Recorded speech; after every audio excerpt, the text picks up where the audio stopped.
예수님 오늘 본문에서 다른 사람을 비판하지 말라. 왜 비판하지 말라고 하시는지 오늘 두 가지로 본문의 말씀을 요약합니다. 첫 번째는 뭐냐면, 자, 화면 보면서 같이 시작. 비판하면 비판받기 때문입니다. 1절에 보니까 비판을 받지 아니하려거든 비판하지 말라라고 말씀하시고, 자, 2절은 다 같이 한번 읽을까요? 시작. 너희가 비판하는 그 비판으로 너희가 비판을 받을 것이요 너희가 헤아리는 그 헤아림으로 너희가 헤아림을 받을 것이니라. 아멘. 그래서 비판하지 말라는 거예요. 네가 비판하면 그 비판이 마치 부메랑처럼 그대로 너에게 다시 돌아올 것이고, 네가 남을 판단하고 헤아리면 그 헤아림 그대로 네가 그 헤아림의 주인공이 될 것이다. 오늘 본문의 비판이라는 단어는 헬라어에 보니까 크리노라는 단어를 쓰고요, 영어로는 저지먼트라는 단어를 써요. 자, 무슨 뜻이냐면 한번 다 같이 읽어볼게요. 시작. 심판, 판단, 심판자의 결정, 판정, 이런 뜻이 있어요. 그러니까 이건 단순히 어떤 일에서 부정적인 평가를 했다, 비난했다, 그런 얘기를 넘어서 뭐냐면 자기가 심판관이 되는 거예요. 자기가 재판관이 되는 거예요. 마치 하나님의 자리에서 그 사람의 옳고 그름을 판단, 정죄하는 것이 바로 뭐예요? 비판이라고 하는 거예요. 그래서 예수님은 분명히 말씀하십니다. 비판하지 마라. 왜냐하면 그 비판이 바로 너에게 돌아올 것이기 때문에. 자, 신약 성경에 보면 이 비판에 아주 예수님 만나기 전에 끝판왕이었던 한 사람이 있었어요. 그가 누구냐면 예수님 만나기 전에 사울이었었어요. 그는 예수 믿는 사람을 체포하고, 그러니까 늘 체포 영장을 갖고 다니면서 핍박했던 사람이었어요. 그러니까 얼마나 잘못된 판단 속에서 사람들을 감옥에 쳐넣기도 하고, 스데반이 죽을 때 그 현장에 있었던 사람이 바로 사울이었었거든요. 근데 그가 예수님 만나고 나니까, 누구 만나고 나니까? 예수님 만나고 나니까, 예수님의 십자가와 그 사랑을 경험하고 나니까 그가 완전히 변합니다. 비포와 애프터가 완전히 다른 사람이 돼요. 그래서 로마 교회에 썼던 로마서 2장 1절에 바울은 아주 엄격하게 이런 얘기를 합니다. 그러므로 남을 판단하는 사람아, 이게 바로 크리노라고 똑같은 단어를 씁니다. 누구를 막론하고 내가 핑계하지 못할 것은 남을 판단하는 것으로 내가 누구를? 너를 정죄함이니 판단하는 내가 같은 일을 행함이라. 그러니까 여러분, 이 무서운 비판과 판단, 정죄에 들어가면요, 내가 지금 그 자리에 심판 당할 사람이라는 걸 우리는 빨리 깨닫고 돌이켜야 할 줄로 믿습니다. 2절 말씀, 이런 일을 행하는 자에게 하나님의 심판이 뭐대로? 진리대로, 그 원리 그대로 되는 줄 우리가 안다라고 말해요. 오늘 이 시간 이후부터 우리가 때로는 좀 부정적인 의견을 얘기할 수는 있겠지만 다른 의견에게 절대 판단, 정죄, 비판은 끊어지게 될지어다. 언어에는 부메랑 효과라는 게 있어요. 그래서 내가 어떤 판단과 비난과 정죄 이야기를 하면요, 그게 어떻게 되냐면 얼마 안 있다가 부메랑이 뭐죠? 이 V자로 된 거 이렇게 딱 던지면, 다 던져보셨죠? 날아가는 거 보기도 하셨죠?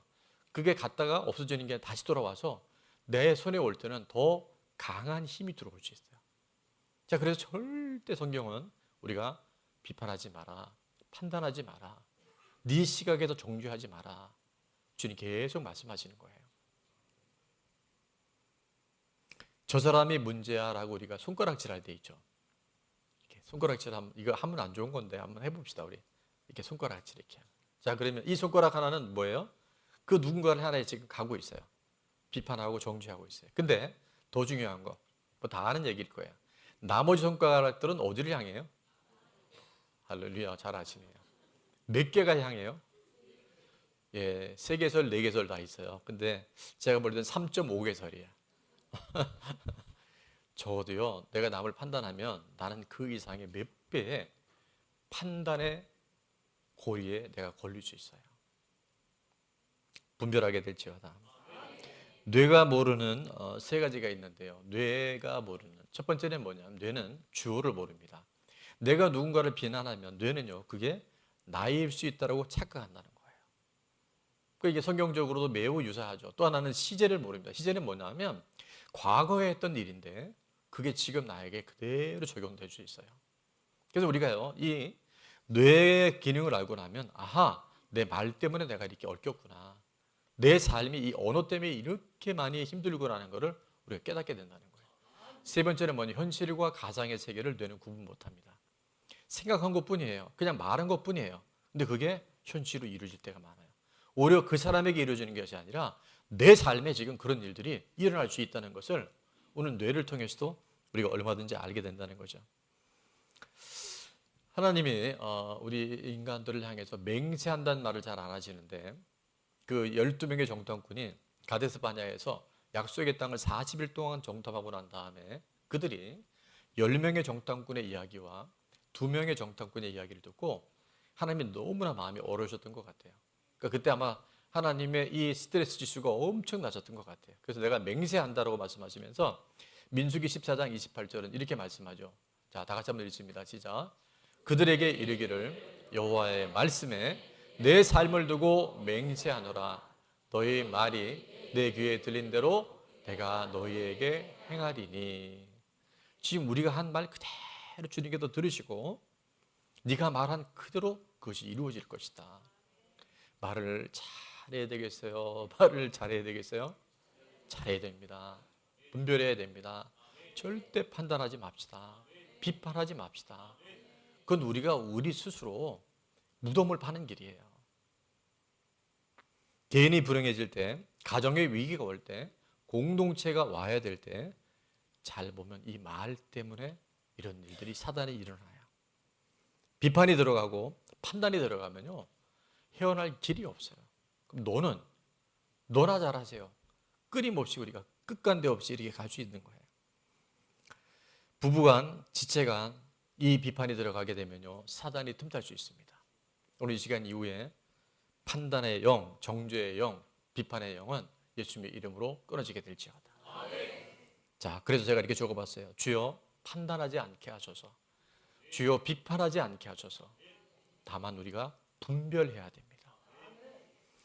흔히들 이게 판단하지 마라, 비판하지 말라 얘기하니까 잘못된 것을 보고도 그냥 자꾸 넘어가거나 그걸 무시하라는 얘기는 아니에요. 자, 도둑질하는 사람이 있으면 도둑질하는 것은 잘못된 것이죠. 그거는 분별하는 거예요. 근데 너가 도둑질하는 거 봐서는 너는 죽을 죄인이고 너는 이렇게 될 거야라고 저주하는 거죠. 우리가 하면 안 된다는 거예요. 거짓말 잘하는 사람들을 기가 막히게 찾아내는 사람들의 특징은 꼭은 아니지만 평도 때 거짓말을 잘하는 사람은요 다른 사람 거짓말이 용납이 안 된대요. 예, 동의가 안 될 수는 있지만 그렇답니다. 심리학자들에 의하면. 그래서 여러분 내가 다른 사람의 허물이 보이고 그 사람에 대해서 내가 판단 정죄하는 것은 먼저 내 안에 더 큰 비판과 판단의 요소가 있다는 것을 빨리 깨닫고 돌이켜야 할 줄로 믿습니다. 그래서 이런 말이 우리 몇 번 설교도 제가 한 적이 있었는데 분별은 해야 돼요. 여러분 동성애가 죄잖아요. 그 분별하셔야 됩니다. 그러나 동성애자를 우리가 판단하면 안 돼요. 무슨 얘기인지 아시겠어요?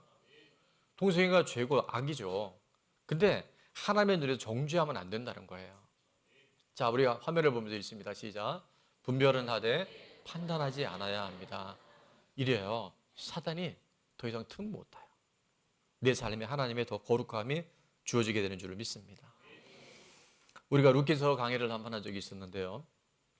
왜 룻기 시대에 그 예루살렘에 유다 땅에 흉년이 왔는지를 룻기 1장 1절 상반절은 이렇게 얘기했죠.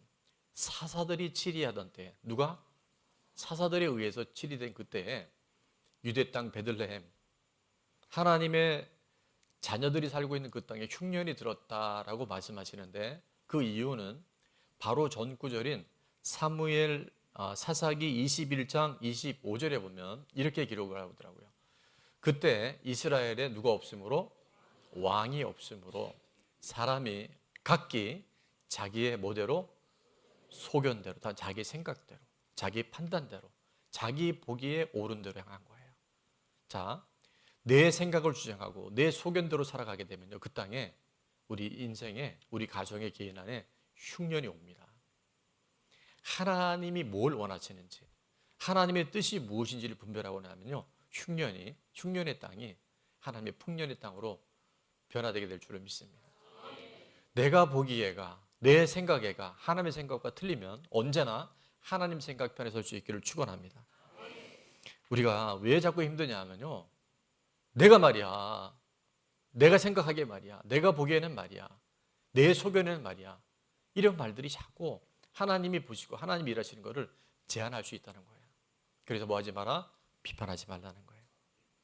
예전에 제가 한 청년을 상담한 적이 있는데 그 청년이 하루 와서 저한테 이렇게 얘기하는 거예요. 본인은 이렇게 뭐 찬양팀을 쓴다거나 사람들 앞에서 뭘 발표하거나 학교 가서 뭐를 과제를 이렇게 프레젠테이션 할 때 너무 그게 힘들대요. 사실 사람의 스트레스 지수가 가장 큰 건 뭐냐면 세 가지가 있는데 3위가 뭐냐면 이게 정확하진 않아요. 높은 곳에 서서 아래를 내려볼 때 굉장히 사람이 두려움이 오고, 또 하나는 물속에 빠져서 수영을 잘 하지 못한 사람이 그 수압에 들어갈 때 힘든데 그거보다 훨씬 더 스트레스를 받는 게 있답니다. 그게 뭐냐면 지금처럼 적어도 수백 개의 눈이 저를 향해서 탁 쳐다보고 있을 때 이게 사람이 되게 사실 이게 경직되고 긴장될 수 있어요. 그래서 그것 때문에 본인이 너무 힘들대요. 식은땀도 나고, 찬양팀이 찬양을 이렇게 같이 중창을 하는데 자기 혼자 그게 너무 긴장이 된다는 거예요. 그래서 어떻게 했으면 좋겠냐고. 그래서 제가 이렇게 질문했습니다. 그 청년에게. 야, 근데 너가 다른 사람들이 앞에서 발표하거나 다른 사람이 찬양할 때 혹시 너 이렇게 생각한 적은 없냐? 오늘 머리가 왜 저래? 저 사람 옷은 왜 저렇게 입었어? 또 앞에 서서 할 때는 저렇게 무슨 뭐 믿음이 좋은 것처럼 뭐 은혜의 사람인 것처럼 저렇게 찬양하면서 평소 때의 삶하고 너무 다르잖아. 이런 생각 해본 적이 있냐니까 해본 적이 있대요. 그래서 제가 그랬어요. 그게 답일 수 있다. 그러니까 내가 그 앞에 섰을 때 그냥 자리에 앉아있을 때 보았던 자기 시선이 있죠. 잘 들으셔야 됩니다. 여러분에게 무엇이 보이느냐가 내가 앞에 섰을 때 사람들을 의식하는 시선이 될 수 있어요. 이해가 가시나요? 그래서 제가 그 얘기를 하니까 이 청년이요, 금방 거기서 회복이 되더라고요. 내가 보는 눈을 바꿔야 돼요.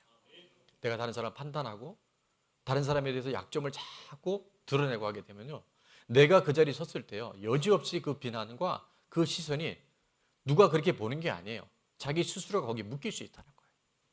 할렐루야. 그래서 내가 오늘 지금 뭘 보느냐는 내가 그 자리에 섰을 때 내 삶을 결정짓는 중요한 요소가 된다는 거예요. 할렐루야. 자, 적용 질문입니다. 첫 번째, 나는 분별은 안 하면서 비판하고 판단하는 편인지, 아니면 분별은 하지만 판단하고 있지 않은 편인지를 여러분 잘 한번 내 자신을 되돌아봤으면 좋겠어요. 어떤 분들은 분별은 안 하고요, 무조건 판단하는 사람이 있고, 그래서 잘 모르겠으면 이 공동체가 중요합니다. 그래서 저는요, 절대 판단 안 하고 분별해요. 근데 그런 사람 만나보면 판단 지수가 되게 높아요. 그래서 분별력은 따라합니다. 분별력은 공동체에 주신 선물입니다. 아내나 남편한테 물어보세요. 자녀들한테 물어보세요. 우리 셀이나 공동체 와서 물어보세요. 그때 분별력이 생겨요. 대부분 자기 생각으로 한다니까요. 나는 언제나 실수 안 해. 나는 언제나 잘해. 그런 사람일수록 매우 위험한 거예요. 그래서 공동체 안에 있을 때 안전하는 거예요. 여러분이 뭘 결정하기에 앞서서 꼭 공동체와 나눠보시면요, 이사를 갈 건지 말 건지, 이걸 해야 될 건지 말 건지는 혼자 결정하지 마시고 판단하지 마시고 공동체와 함께 하나님의 뜻을 분별할 수 있기를 축원합니다. 자, 두 번째, 지금 내 삶에서 분별은 하되 판단하지 않아야 할 사람이나 사건은 무엇입니까? 가까이 있는 사람들에게 우리가 끊임없이 이 프레임이 딱 걸려질 수 있어요. 근데 이 프레임이 왜 안 좋은지 아시겠죠? 그것이 나를 묶는 거예요. 그것이 여지없이 나를 속박하기 때문에 여기서 풀어질 때 나도 풀려나게 될 줄 믿습니다. 자, 마지막 또 하나는 비판하지 말아야 할 이유는, 하지 말라고 하신 이유는, 자, 한번 제목을 읽어볼까요? 시작. 비판하는 사람에게 더 큰 들보가 있기 때문입니다. 자, 똑같은 얘기인 것 같지만 더 깊이 들어갑니다. 3절 말씀이에요. 어찌하여 형제의 눈 속에 있는 티는 보고 내 눈 속에 있는 들보는 깨닫지 못하느냐. 보라, 내 눈 속에 뭐가 있는데? 들보가 있는데 어찌하여 형제에게 말하기를 나로 내 눈 속에 있는 티를 빼게 하라 하겠느냐. 자, 예수님이 지금 비유하신 이건 뭐냐면 집을 지을 때요. 우리로 말하면 이 보가 지나가는데 옛날에 나무집을 짓잖아요. 그러면 이 천정에다가 천정 기둥을 여러분 들보라고 생각하시면 되는데 그게 전부 다 석가래로 만들어요. 큰 통나무로. 자, 근데 그 나무를 자르다 보면 톱밥이라는 거 나오죠. 톱밥은 아세요? 예, 아, 할렐루야. 예. 톱밥이 눈에 들어간 사람에게 자기 눈에는 뭐가 있냐면 석가래 기둥이 들어간 사람이요. 그거 빼라고 얘기한다는 거예요. 그러니까 이게 말이 되는 얘기가 안 되는 얘기. 안 된다는 거예요. 남의 눈에 티가 보이거든. 네 속에 톱밥이 보이거든. 내 안에 지금 석가래가 있는 거야. 그거를 깨닫는 자만이 눈에 들어간 톱밥 티를 도와줄 수 있다는 거예요. 근데 우리는 내 눈에는 여전히 들보가 있는데 너 잘못이잖아. 그건 네가 갖고 있는 지금 치명적인 약점이잖아. 계속 비판하고 판단하고 정죄한다는 거예요. 다른 사람의 허물이 보이건 내 안에 더 큰 죄가 있다는 것을 깨달아야 할 줄로 믿습니다. 내 죄를 보고 난 사람은요, 남을 절대 판단하거나 정죄하지 못해요. 내 죄를 보고 나면요, 그게 잘 안 보이거나 그게 그렇게 중요하지 않아요. 왜? 내 문제가 더 큰 거예요. 우리가 큐티인으로 큐티할 때 가장 첫 번째 핵심이 뭐냐면요, 말씀을 통해서 뭔지 아세요? 은혜 받는 게 아니에요. 말씀을 통해서 하나님 응답 받는 게 아니에요. 말씀을 통해 내 죄를 보는 거예요. 내 죄가 보여지고 나면요, 그때부터 하나님의 은혜가 임해요. 내가 어떻게 살아갈지 길이 보여져요. 근데 나는 여전히 내로남불이야. 내가 하는 건 전부 다 로맨스예요. 다른 사람은 다 불륜이에요. 그러니까 하나님이 역사하시기 어려운 거예요. 저는 말씀을 들을 때 오늘도 일부 예배 끝나고 나왔는데 어떤 분이 그러더라고요. 약간 웃으면서 기분 나쁘게, 목사님 오늘 저한테 하신 얘기죠? 저 들으라고 하신 얘기죠? 근데 그분도 얼굴이 되게 밝게 나갔어요. 여러분, 이게 은혜가 되는 거예요. 아, 내가 비판하고 있었구나. 내가 여전히 판단하는 자리에 있었구나. 그 깨달을 때요, 관계가 회복되어지고 하나님의 예비된 은혜가 우리 가운데 실제가 되는 줄로 믿습니다. 요한복음 8장에 보면 현장에서 가늠하다 잡혀온 이야기가 있어요. 그 여인이 참 세상을 보면 너무나 불행한 여인일 수 있겠죠. 근데 이때 바리새인과 율법학자들은 사실은 이 여인을 판단하고 정죄하려는 게 아니라 예수님을 지금 올무에 딱 걸어놓고 한 거예요. 자, 모세의 율법에는 가늠한 여인을 뭐라고 합니까? 돌로 쳐 죽이라고 돼 있어요. 자, 예수님은 사랑하라고 말씀하세요. 원수까지도. 그러면 이 정말 진퇴양난 사면초가의 이 시간 속에서 예수님은 요한복음 8장 7절에 그 상황에 대해서 이렇게 설명합니다. 그들이 묻지를 맞이 아니하는지라. 제가 말씀 준비하다가 묻지를 맞이 아니하는지라가 진짜 무슨 말인지 모르겠더라고요. 제가 그래서 표현을 해놨어요. 세 번역에 보면 다 그쳐 묻기를. 빨리 대답하라고. 정확하게 지금 심판을 해달라고. 그랬더니 예수님이 땅에다가 무슨 글씨를 쓰셨던 것 같아요. 저도 그 글을 뭐가 썼는지 되게 궁금했어요. 나중에 천국 가면 꼭 한번 물어보세요. 예수님 그때 뭐라고 글을 쓰셨어요? 자, 근데 일어나 이르시되, 자, 다 같이 읽으면 너희 중에 시작. 너희 중에 죄 없는 자가 먼저 돌로 치라. 너희 중에 죄 없는 자가 먼저 돌로 치라. 이 이야기를 들었던 사람들이 수많은 군중과 무리가 나이 든 사람부터 시작해서 이 여인은 고개를 숙이고 죽을 것 같아서 벌벌 떨고 있는 그 상황에 무슨 소리가 들려요. 사람들의 손에 들었던 돌이 땅에 떨어지기 시작합니다. 한 사람, 두 사람, 나중에 보니까 아무도 없이, 아무도 돌을 치거나 정죄한 사람 없이 다 돌아갔다라고 말씀하세요. 예수님 또 말씀하시죠. 나도 너를 정죄하지 않으니 다시는 죄를 범하지 말라. 저는 이 여인이 다시는 죄를 안 범했을 것 같아요. 그리고 예수님이 그 십자가의 자리, 부활의 자리, 복음을 증거하는 자리에 끝까지 따라간 줄로 믿습니다. 여러분, 내가 다른 사람에게 돌을 들잖아요. 정죄하잖아요. 내 안에는 더 큰 죄가 있어요. 내 안에 들보가 있어요. 내 안에 기둥이 있어요. 이것이 빼어지기 시작할 때, 그것을 보기 시작할 때, 이 여인은 그냥 제가 생각해 봤어요. 죽을 때까지 다른 사람의 죄나 다른 사람의 허물에 대해서 정죄하고 비난하고 판단했었을까요? 안 했겠죠. 못 했겠죠. 왜냐하면 내 죄가 아니까. 내 죄가 뭐고 내 죄를 알면요, 절대 다른 사람의 허물이나 다른 사람의 그 죄에 대해서 그렇게 확대하지 않습니다. 판단하지 않습니다. 그렇게 함부로 얘기하지 않습니다. 언제든 나도 그럴 수 있고, 또 이미 넘어진 우리들이기 때문에 내 죄를 보기 시작할 때 다른 사람의 허물을, 그 죄를 우리가 긍휼히 여길 수 있고 도와줄 수 있게 되는 줄 믿습니다. 자, 남을 정죄하는 사람은 내 죄를 보지 못하기 때문이고요. 내 죄가 보이면 남을 정죄할 수 없게 됩니다. 또 내 죄가 보이는 사람은 다른 사람의 죄와 허물에 대해서 무슨 마음을 갖냐 하면요, 얼마나 힘들까, 저 사람 얼마나 불안할까, 긍휼한 마음을 허락해 주신 줄 믿습니다. 그래서 이것이 보이지 않고 계속 자기 얘기만 하는 사람들 향해서 예수님이 5절에 이런 말씀하셔요. 외식하는 자여. 겉으로는 이렇게 하면 속으로는 다 죄 속에 살아가는 그 외식. 두 가지 얼굴을 가지고 두 마음을 가질 건데, 먼저 내 눈 속에서 들보를 빼어라. 그 후에야 밝히 보고 형제의 눈 속에서 티를 빼리라. 아멘. 사실 예수님이 제일 싫어하는 사람들이 이런 사람들인 거예요. 제가 굉장히 위험한 거예요. 강단에서는 이렇게 얘기하면서 내려가서는 여전히 그 자리에서 나는 아니죠 할 수 있는 게 바로 목회자일 수 있고요, 또 부모님일 수 있고요, 또 우리 선생님들일 수 있고요, 또 우리 셀 리더들일 수 있어요. 그래서 우리 지도자들은 정말 이거 조심해야 돼요. 바리새인들이 그러다가 예수님께서 그렇게 책망하셨잖아요. 외식하는 자들이라고. 그래서 부모님, 목사님, 선생님, 리더들에게 특유한 은사가 있대잖아요. 맞는 말을 기분 나쁘게 하는 은사가 있대요. 그래서 우리는요, 이게 정말 내 안에서 먼저 이게 빠져나갈 때 하나님의 은혜가 전달이 되어져요. 제가 시간은 한정되어 있기 때문에 많은 말씀을 못 드리는데, 그 인도의 성자라고 불렸던 마하트마 간디가 하루는 어떤 엄마와 아들의 방문을 받게 됩니다. 근데 요청이 뭐냐면, 이 아이가 간디 선생님을 너무 존경하는데 얘가 아주 어릴 때부터 사탕을 너무 좋아했대요. 근데 사탕을 많이 먹으니까 이빨도 썩고 어린이인데도 당뇨가 생긴 거예요.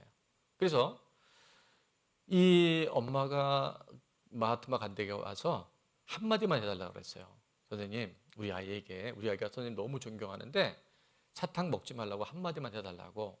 그럼 이 아이가 오기 전에 간디 선생님이 얘기하면 자기가 사탕 안 먹겠다고 그렇게 얘기를 했대요. 그런데 간디가 그날 뭐라고 얘기했냐면 2주 후에 오십시오 이렇게 얘기한 거예요. 그래서 이 엄마는 뭐 특별한 뭐가 있는 줄 알고 아이를 데리고 2주 후에 왔어요. 그 다음에 이제 그 아이와 얘기를 합니다. 그래서 간디가 뭐라고 얘기했냐면, 얘야, 사탕을 먹으면 이빨도 썩고 당뇨가 생기기 때문에 사탕을 먹지 말았으면 좋겠다. 그랬더니 얘가 안 먹을게요 그런 거예요. 그래서 엄마도 이 아이가 약속을 해주니까 너무 이제 감사해서 가려다가 물어봅니다. 선생님, 근데 2주 전에 왔었을 때 그 이야기를 해주시면 좋았을 텐데 이 보름이나 지나서 왜 지금 그 얘기를 하십니까? 그랬더니 뭐라고 그랬다 그랬죠? 내가 사탕을 먹고 있었거든요. 나도 사탕을 좋아했거든요. 근데 내가 사탕을 먹으면서 그 아이에게 사탕 먹지 말라고 얘기하는 것이 저는 옳지 않다고 생각했습니다. 오늘 여러분 안에 끊임없이 옳은 얘기를 해요. 바른 말을 해요. 나는 그렇게 변하지 않으면서 아이들한테 책 읽어라. 우리 부모님도 하는 거 있잖아요. 저나 우리 리더들 큐티해야 돼요. 성경 읽어야 돼요. 기도해야 돼요. 근데 지는 안 해. 그럼 이게 문제라는 거예요. 귀 있는 자는 들을지어다. 근데 이제 이렇게 하게 되면 우리 뭐 자녀들이나 또 우리 성도님들이나 우리 세론들이 또 이제 그걸 갖고 보세요. 목사님도 안 하면서 엄마도 안 하면서 막 이렇게 대드는 애들이 있어요. 그때 그걸 방지하기 위해서 예수님이, 제가 이번 주 설교 주면서 이 6절 말씀이 되게 난해 구절이에요. 왜 갑자기 거룩한 것을 개에게 두지 말며 진주를 돼지에게 던지지 마라, 이런 말씀하셨을까?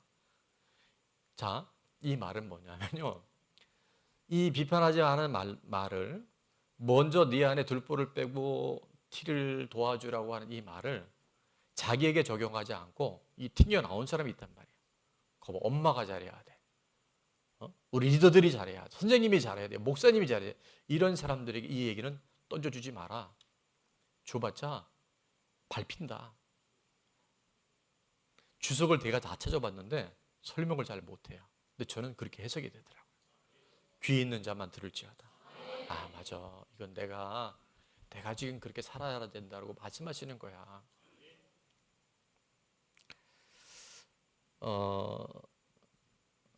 이 책은요 50개 국어로 번역이 됐고 최근까지 판매 부수를 보니까 4천만 부가 넘게 팔렸어요.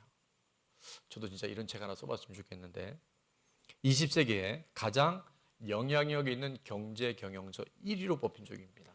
아마 이 책을 보신 분들 많을 거예요. 스티븐 코비의 성공하는 사람들이 7가지 습관이라는 책이 있어요. 자, 그 책의 내용 중에 보면 이런 글귀가 있습니다. 뉴욕의 지하철에서 어느 날 아침 지하철을 탄 사람들은 조용히 앉아서 신문을 읽고 있었고 또 다른 사람들은 생각에 잠겨 있거나 또는 눈을 감고 쉬고 있는 상황이었다. 이게 한 30년 전에 나온 책이기 때문에요. 아마 전철이 이랬던 것 같아요. 근데 요즘에는 다 스마트폰을 보고 있었다. 아마 그렇게 됐을 것 같아요. 자, 매우 조용하고 평화스러운 장면이었다. 그런데 다음 정거장에서 한 중년 남자와 그의 애들이 탑승한 순간 아이들은 매우 큰 소리로 떠들고 제멋대로여서 전체 분위기가 금방 바뀌었다. 아이들과 함께 탑승한 그 남자는 바로 내 옆에 앉아 있었는데 두 눈을 감고 이러한 상황에 대해 전혀 신경을 쓰지 않는 듯이 보였다. 아이들은 앞뒤로 왔다 갔다 하면서 큰 소리로 말하고 물건을 팽개치며 심지어는 어떤 사람이 읽고 있는 신문을 움켜잡기까지 하였다. 매우 소란스러운 분위기였지만 내 옆에 앉아있는 이 남자는 죽은 듯이 가만히 있었다. 도저히 화를 내지 않고 견디기 어려운 상황이었다. 나는 이 남자가 자기 아이들이 저렇게 날뛰도록 내버려 두고 자신은 무감각하게 가만히 있으면서 아무런 책임도 지지 않는 것을 이해할 수 없었다. 거의 모든 승객들이 짜증을 내고 있음을 쉽게 알 수 있었다. 나는 마침내 더 이상 참을 수 없어서 이 남자에게 이렇게 말했다. 선생님, 아이들이 저렇게 많은 손님들에게 폐를 끼치고 있습니다. 어떻게 아이들을 좀 조용히 할 수는 없겠습니까? 그때야 이 남자는 마치 상황을 처음으로 인식한 것처럼 눈을 약간 뜨면서 다음과 같이 힘없이 말하였다. 자, 같이 한번 읽어볼게요. 시작. 선생님 말이 맞군요.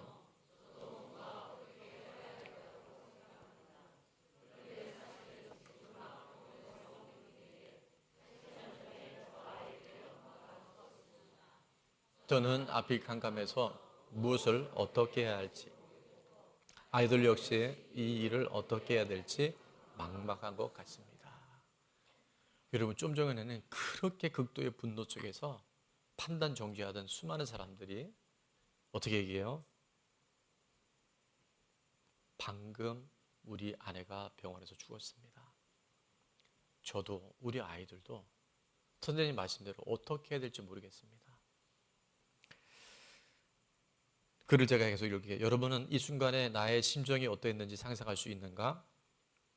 내 패러다임이 완전히 바뀌어졌다. 나는 갑자기 상황을 다르게 보기 시작했고 상황을 다르게 보았기 때문에 다르게 생각하게 되었고 다르게 느끼게 되었기 때문에 다르게 행동하기 시작했다. 나의 짜증은 사라졌고 화가 났던 내 자신의 태도나 행동을 어떻게 다스릴까 걱정할 필요도 없었다. 긍휼한 마음, 치근한 마음, 불쌍한 눈으로 보기 시작했다는 거예요. 내 마음은 온통이 이 사람들이 가진 고통으로 가득 채워졌다. 동정심과 치근한 느낌이 자연스럽게 넘쳐 나왔다. 여러분, 우리는 우리가 보기에 판단하기 쉽고 정죄하기 쉽지만 그 사람이 갖고 있는 아픔이 있고요. 우리가 모르는 그 사람의 사연이 있을 수 있어요. 아멘.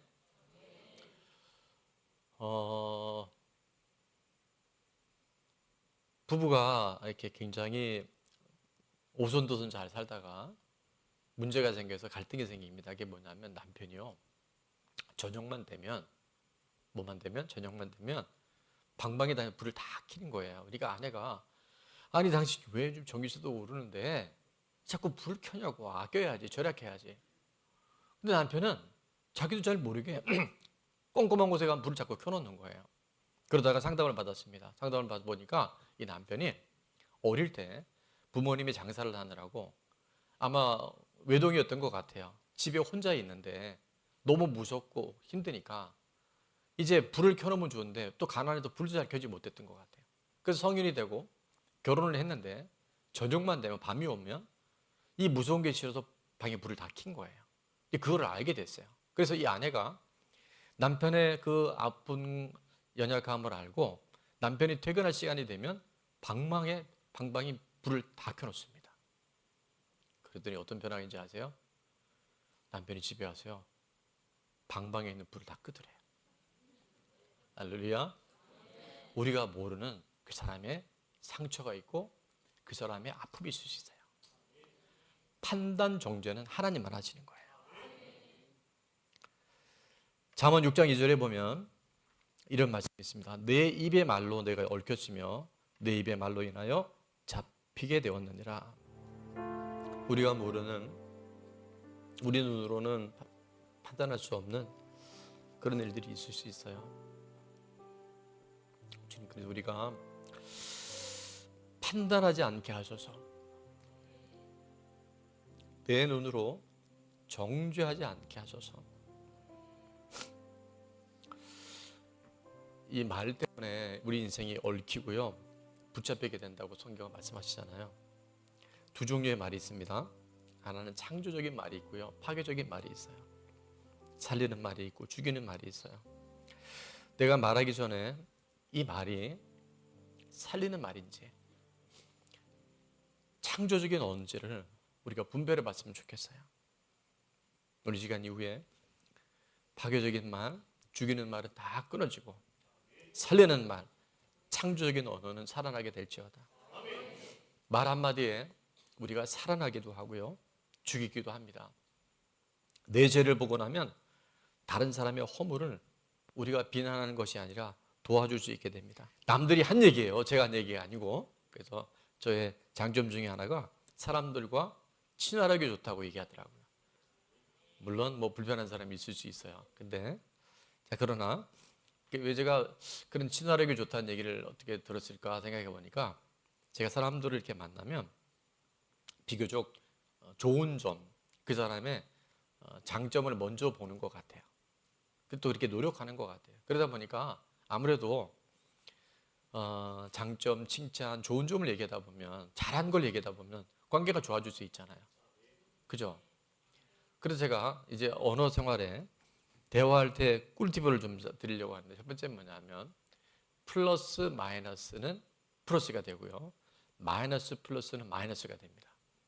이게 뭐냐면 좋은 점, 장점, 긍정적인 걸 먼저 얘기하고 나면요, 부정적인 얘기를 해도요 결과적으로는 플러스가 될 가능성이 많대요, 언어학에서 보면. 근데 처음부터 아유 왜 그렇게 말을 그렇게 해요, 옷을 왜 그렇게 입었어요, 아이들한테 야 너는 학교 가는 복장이 왜 그러냐, 이것부터 시작했다가 아 너는 그래도 오늘 참 좋은 일이 많을 거야. 그럼 애는 이미 맛이 갔어요. 그러니까 마이너스 플러스는 마이너스가 돼요.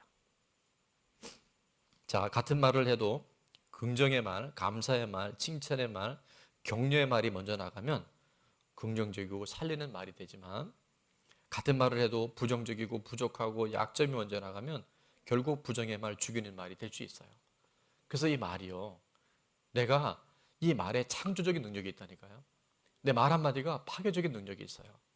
그러니까 언제나 하나님 들으시기에 하나님이 말씀하신 그대로 살아가는 믿음의 언어, 긍정의 언어, 살리는 말, 주인공이 되어야 할 줄로 믿습니다. 자, 그래서 대화할 때 5가지 점검할 사항들을 말씀드리게. 첫 번째는 지금 할 말인가? 지금 할 말인가? 아니면 나중 할 말인가? 아침에 출근하는 남편한테 당신 생활 월급이 많지 않아서 생활비 어려우면요 하루 종일 남편이 힘듭니다. 그러니까 나중에 기분 좋을 때, 밥 다 먹고 여유로울 때 얘기해야 되잖아요. 한참 일하고 있는 아내한테 당신은 맨날 바쁘다, 밥도 안 차려준다고. 지가 차려 먹으면 되지. 그러니까 꼭 지금 할 얘기인가 아닌가를 분별하시길 바랍니다. 두 번째는 내가 할 말인가. 여러분, 사실은 우리가 좋지 않은 말은요 꼭 내가 안 해도 다른 사람이 하는 게 훨씬 더 좋아요. 근데 무슨 역사적 사명을 띠고 태어났다고 꼭 자기가 그 말을 하려고 그래. 내가 안 해도 될 말이면 오늘부터 하지 말게 될지어다. 두 번째, 이게 꼭 할 말인가, 안 해도 될 말인가. 근데 이거 잘 정리해 보면 진짜 필터링이 됩니다. 근데 우리 말 중에 이따가 얘기하겠지만 비트겐슈타인한테 얘기를 했는데요, 침묵보다 더 낫지 않으면 말하지 말라는 얘기가 있어요. 그럴 땐 침묵하는 거예요. 그리고 여기서 할 얘기인지 아니면 다른 데 가서 할 얘기인지 유익한 말인지 살리는 말인지 다른 말로 하면 하나님 들으시기에 참 좋았다라는 말인지 하나님 들으시기에도 매우 거북하였다는 말인지 잘 점검할 수 있기를 바랍니다. 그래서 아까 말씀드린 비트겐슈타인이 한 얘기가 이런 얘기였어요. 다 같이 읽어볼게요. 시작. 침묵보다 가치 없는 말은 하지 마라. 차라리 뭐 해라? 침묵해라. 괜히 쓸데없는 말 해가지고 관계만 힘들어지고 나도 만약에 불편해진다면 뭐 해라? 침묵하라는 거예요. 그래서 성공하는 사람들, 행복한 사람의 특징을 오랫동안 연구를 해보니까 뭘 말하는 사람이라고요? 말을 이쁘게 하는 사람이에요. 말을요 예쁘게 하더래요. 다른 사람 듣기에 되게 편안한 말을 하는 사람들이 다 성공하고 행복해지더랍니다. 자, 옆에 사람에게 말을 이쁘게 하는 사람이 됩시다. 우리 인사하겠습니다. 예. 얼굴 예쁜 것도 중요한데 말 예쁜 게 더 중요해요. 할렐루야. 적용 질문입니다. 요한복음 8장에 현장에서 잡혀온 가늠한 여인의 사건에서 내가 돌을 내려놓아야 할 사람과 사건은 무엇인가요? 멀리 있지 않아요. 대부분의 원수는 집안에 있습니다. 아직도 돌 두고 있어요. 이놈의 인간. 이제는 돌을 놓게 될지어다. 예수님의 십자가에서 잊어버리게 될지어다. 자, 두 번째, 나는 창조적인 언어와 파괴적인 어느 말을 많이 하는 편인가요? 이것도 물어보세요. 본인이 자꾸 답을 하지 마시고, 여보, 내가 살리는 말을 많이 해, 죽이는 말을 많이 해. 그러면 또 얘기합니다. 그런 거 나한테 묻지 마라고 얘기하면 대부분 죽이는 말을 많이 하는 사람. 마지막 세 번째, 버려야 할 죽이는 말은 무엇이며 살리는 말을 누구에게 어떤 말로 연습해 보겠습니까? 부부간에 많이 해보시고 자녀들에게 많이 해보시고 우리 지체들 만나면 많이 해보세요. 항상 믿음의 말을 하세요. 긍정의 말을 하세요. 우리 금요일 날 CBS 사장님이 여기서 간증 토크를 하고 갔는데 이분이 변화된 결정적인 키워드가 하나 있더라고요. 제가 그날 얘기했죠. 어릴 때 그 집안인가 누가 친척분이 그렇게 얘기했잖아요. 이게 사실 뭐 점쟁이가 한 얘기인데 점쟁이도 하나님 쓰셔요. 긍정적인 면에서. 이 얘기 잘해야 돼. 이런 건 다 편집해야 되겠죠. CBS에서. 이 아이는 크게 될 아이라고, 잘 될 아이라고. 근데 그 말 한마디가요. 그렇게 됐고 또 하나는 그 외숙모 외삼촌을 통해서 서울에서 공부할 때 그 기도하시는 권사님이 그 비슷한 얘기를 하셨다잖아요. 이 아이는 잘 될 아이라고. 그 이분은요 어릴 때부터 잘 될 아이가 된 거예요. 자, 여러분에게 당신은 잘 될 사람입니다. 이런 얘기를 자꾸 해주세요. 남편에게도 해주세요. 자녀들에게 해주세요. 부모님에게도 해드리세요. 이게 예언의 능력이 있다니까요. 야, 너는 왜 그거밖에 안 되냐? 옆집에 누구는 이런데 이런 얘기하면 죽이는 말이에요. 오늘 일부 예배가 끝나고 났는데 저하고 같이 방을 쓰는 분이 내려와서 사실 이번 주 이런 설교가 사실은 굉장히 힘든 설교예요. 여러분이 설교를 안 해봐서 그랬지 이 설교한다는 게 만만치 않습니다. 근데 저는 제일 두려운 분이 그분이신데 그분이 내려와서 뭐라 했냐면 자기 설교를 최고였다고. 이런 말, 이게 살리는 말이에요. 이게 실제 우리 삶에 하나님의 역동이 일어나는 거예요.